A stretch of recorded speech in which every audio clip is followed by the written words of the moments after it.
Hello guys, what's up? Welcome back. It's Will here, back for another video that I'm going to start doing this year, which I've actually been meaning to do for the last probably 2 years, and my lazy ass just didn't get around to doing it with other things going on in my life. So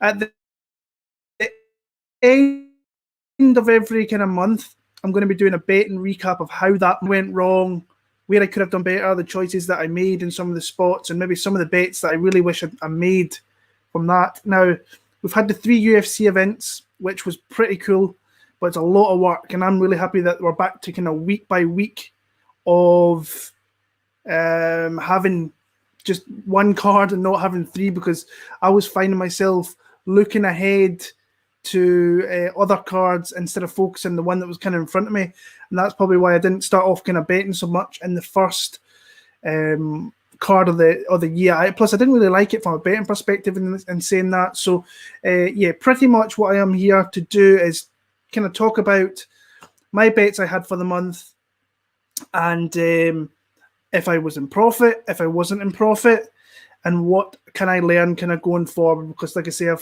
I want to really keep the streak going of having making money. The first year I did it, I didn't make any money. I lost a ton of money of tracking. And then I really turned it up the next few years. I made some big adjustments. I did some things where I was targeting certain fights that I really, really liked, and it really paid off for me. And in those 3 years, since then, I've been in the green. It's been very, very positive. And yeah, I'm looking forward to kind of talking about how my month kind of went with all the betting that I did for this one here. I was just going to write out and say that I'm going to do another video. And I did this last year once the kind of whole pandemic hit in March. It was like 10 fights signed in 2020. And out of the 10 that I put, 6 actually got signed. So I've did it this year, but I actually went 15 fighters the UFC should sign in 2021. So I'm kind of looking forward to kind of getting that one out. It's something I love doing, is looking at future prospects that could come into the UFC. So I'm going to make this video, probably only be about 20 minutes long, this one, be in and out, and then I'll be jumping on and making that video for the top 15 guys I think that you should keep an eye on that should be in the UFC in 2021. But guys, if you're new to the channel, hit a thumbs up.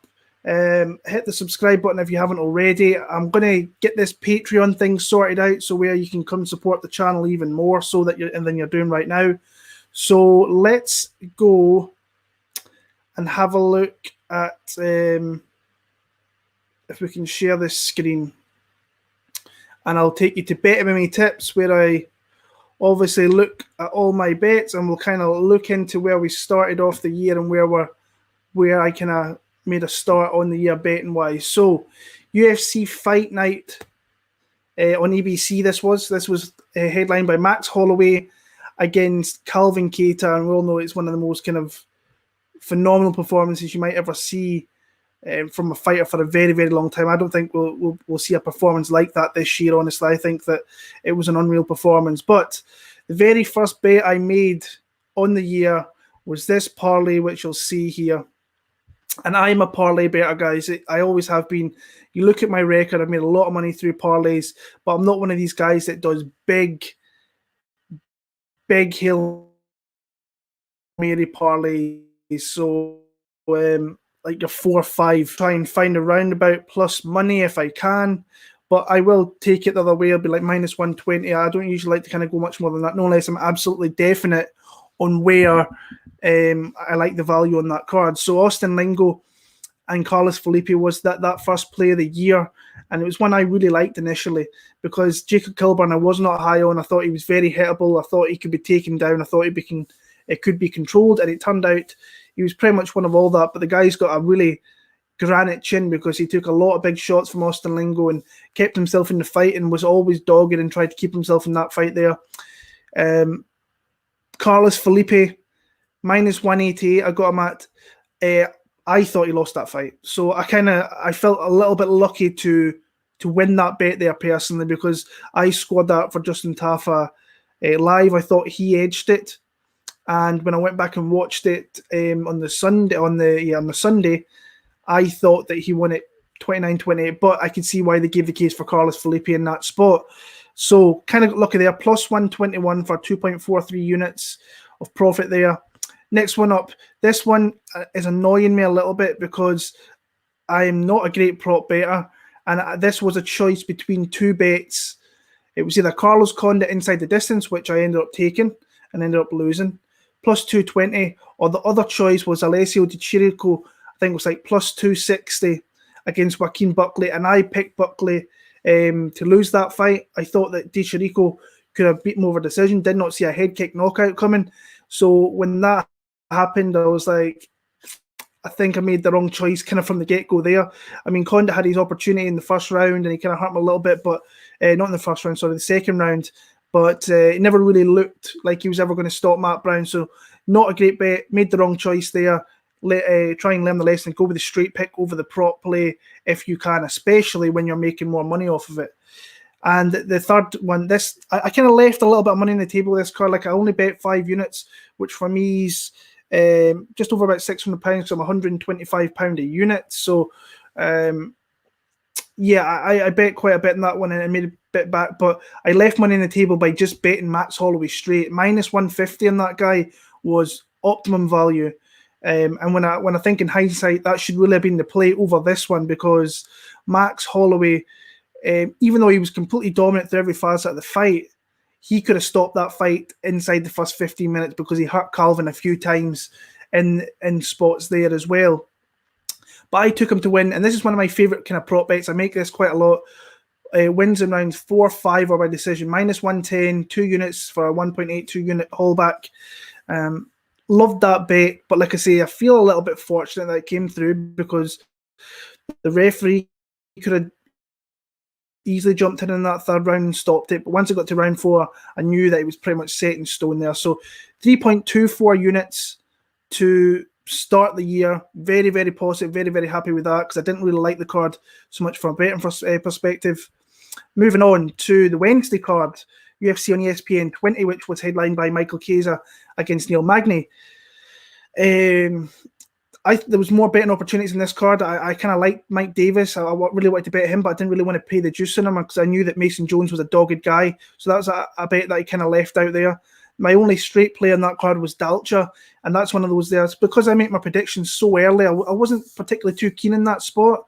But then I went back and watched more, and I was like, Marcus Perez is going to give him opportunities here to win a decision. Turned out he did that. 3 units, minus 138 for 2.17 profit. So just over 260 quid I got back on that one there. This one here I love from the get-go as well, because Ricky Simone should have been a lot higher than minus 310 and what I got him at. Lerone Murphy, I thought he fought a tough guy in Douglas De Silva for minus 250. So minus 117, 2.5 for 2.13. Loved that parlay. Lerone Murphy had some spots where he took a few big shots and Douglas kind of kept himself in the fight, but initially it was quite an easy parlay to hit.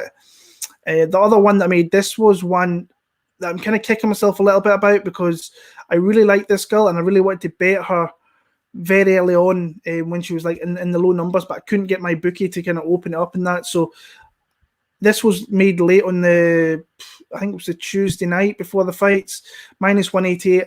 And I really liked this fight, I thought, to hit the second round. But Warley Alves came out and completely kind of derailed the hype train with Muna Lizez and split him in two with a body kick and then followed up with a couple more there. So that was minus 1.5.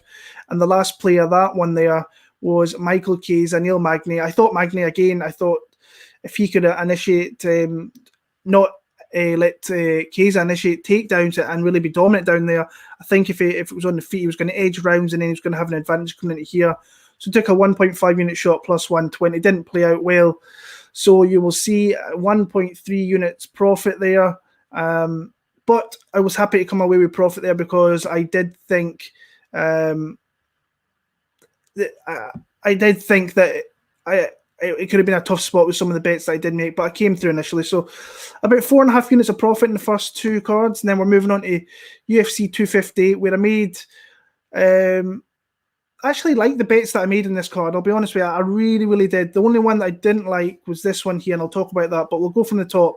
Michael Chandler against Dan Hooker. Cashes 2 units, plus 120 for 2.4 units of profit there. I really liked Michael Chandler. I thought people were disrespecting that guy everywhere. And I don't watch everybody's predictions, but I watch some of the guys I really do admire out there with that. And most of them seem to be on Dan Hooker and that he's going to run through Michael Chandler, and what's Michael Chandler going to do? He's not going to knock him out. I just thought, this guy's wrestling good. He's a multi-time world champion in another organization. He's fought the best guys he had over there. Don't downplay this guy at all. Now, I didn't see him coming out and splitting Hooker in two with a left hook to the body and then falling up with some heavy ground and pound. I thought it was going to be by decision. Turned out that Michael Chandler, really good, solid top 10 guy, going to probably get himself a big fight next, hopefully against Justin Gaethje. I think that's the fight to make. Mahmoud Muradov, loved this bet. Initially, you'll probably realise that I had Arman Sarukian as a max bet against Haqparast. That fight fell apart. So I wanted to make some extra plays coming off that. I had the money back for that.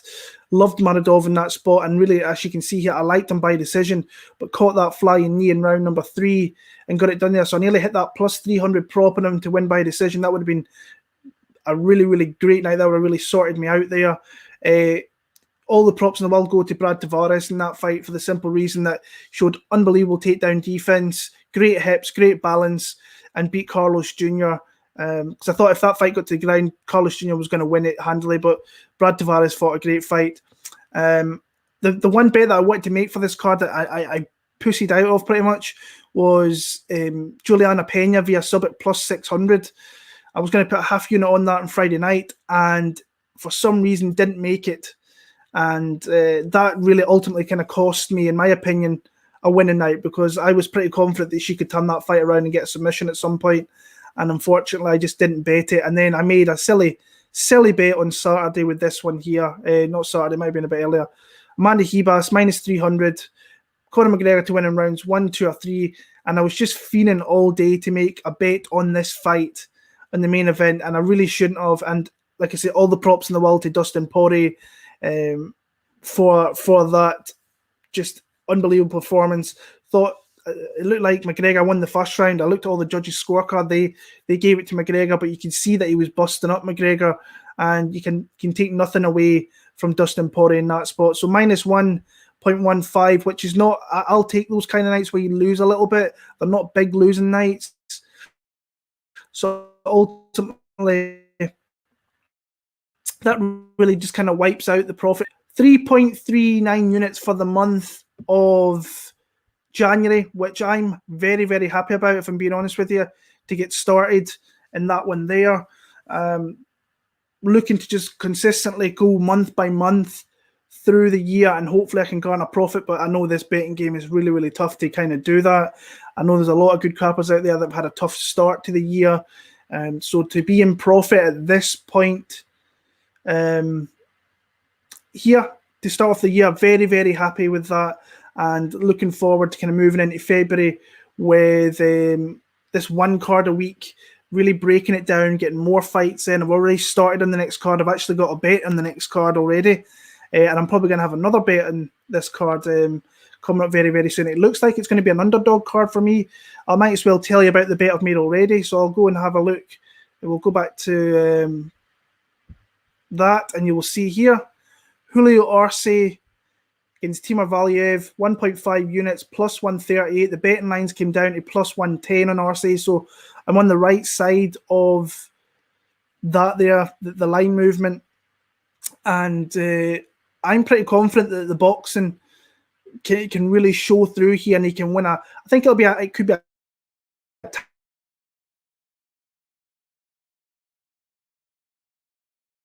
clinch up, try and get take completely. And I think on the feet, Arce is just a completely better fighter with a Golden Gloves background and a really, really good boxing brain to him. So I've got Julio Arce 1.5 there. Like I said, I've got another bet that I'm going to watch a couple of fights on, and the line's pretty decent, and I think it should be a little bit I think the line should be closer. I think it will end up being closer, so I'll maybe have to jump on that soon. But there is some bets I am liking on there. So that's my quick betting recap there, guys. I can see a few in the chat there. I'm going to come in and say hi to you guys there.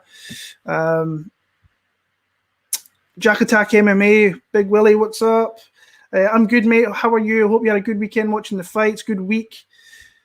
Ginge79, evening, Will, what's up? Mr. Tomatenhasser did fall for it, Laziz too. I fell for the fact that when you look at that fight, really, that Alves usually fades, but he came out blistering in that fight. And when they started clinching, I was like, yes, I like this. I like the fact that they're clinching up. They're going to waste time against the cage, can get to round 2, but then he caught him with a big.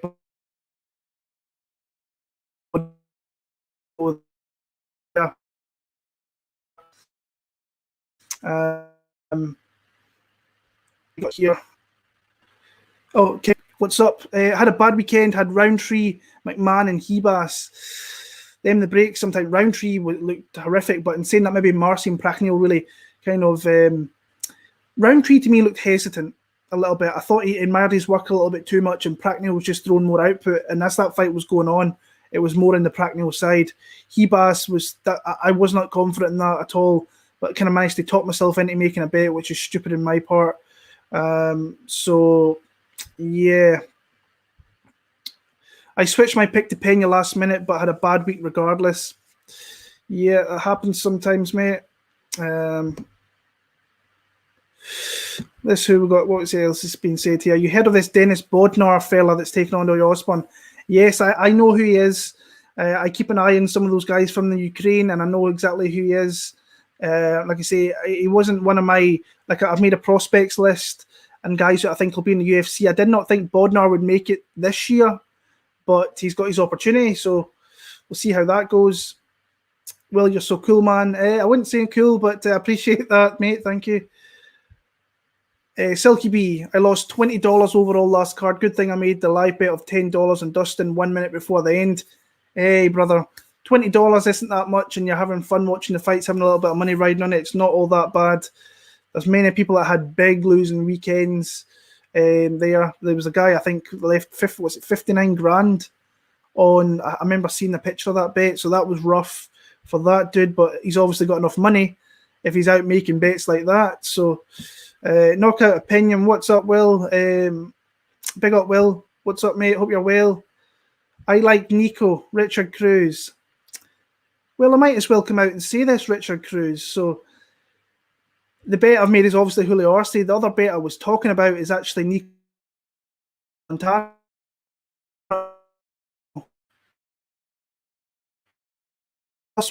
75 here in the UK. I think that line's off. She's only down. You can pick the leg. You can put her up against the cage. You can take her down. You can reverse her. You can sweep her. Nico Montano is probably going to be a bet for me, even though it's not nice. A nice thought, but it is what it is. I think that she's got a good opportunity here, and the girl, you can say what you want about her. She touched UFC gold, so I like Nico in that spot. I bet 200 and Dustin. Good on you, brother. Will for most transparent handicapper, Silky B. There's other guys out there that do this. I should have been doing this a couple of years ago, honestly, but it's something I thought I need to give more content to you guys. I think some of you will like it. And it keeps the channel running with some content as well. So I'm still shocked about Conor. I did not expect him to lose like that. He got knocked out cold. He got knocked out dead. And he got beat by the better fighter. I thought he started off well. Knockout opinion. I just did not see that coming, I'll be honest with you. I think that, that's a big win for Dustin Poirier. And people are kind of writing off Conor McGregor now, and I still don't see it. I still think he's got an opportunity to have some massive fights. He's probably going to have 2 trilogy fights, but people are just writing him off there. I think if he makes adjustments, he can make that fight a scrap and all to kind of play for all the marbles in the third fight. So I think he should go back, fight Nate Diaz. I think that's the fight to make, honestly, at this point now. If Nate's out there, I've seen him on Twitter and he's talking some mad shit. So I would make the rematch with them two, and then if Poirier's still around, and depending on how the division's looking, you can make that fight again. Credit for Kavanagh for saying that Dustin bested the best Conor he's ever seen. Like I say, I've always, and I don't know, it's because I'm a fan of Conor McGregor, but I've always liked the team. I thought they've always been pretty truthful and honest with the kind of the whole Conor thing. But for him to come out and say that, I think is pretty big as well. So Yeah. So, guys, I said I was only going to stick around for 20 minutes here. I've got another video to make. I'm going to be on here very, very soon with my picks for that, for the 15 fighters I think the UFC should sign. So, guys, I appreciate you sticking around here. This is going to be a monthly thing. In fact, saying that, I maybe made this card, like this video, a little bit early because I forgot that KSW was on this weekend. And there's a gentleman by the name of Saladin Parnasse, who I think is one of the best prospects in Europe, is fighting this weekend, defending his belt in his featherweight KSW belt. And if I can get a decent line on him, I'll probably end up betting him or put him in a parlay. So I might have a little bit of action. Most likely it'll be a parlay because I don't think the line will be overly short. So, yeah, guys, I appreciate it for sticking around. Thanks for all the support. I'll be back again. I don't know whether I'm going to do this video live with the top 15 guys. I think, in fact, you know what? I'll do it live. Why not? Some of you guys are obviously around there, so it'll be good to see. And I'll be back very, very soon with my top 15 guys that I think the UFC should sign in 2021. All the best. Thank you for viewing, and I'll speak to you very, very soon.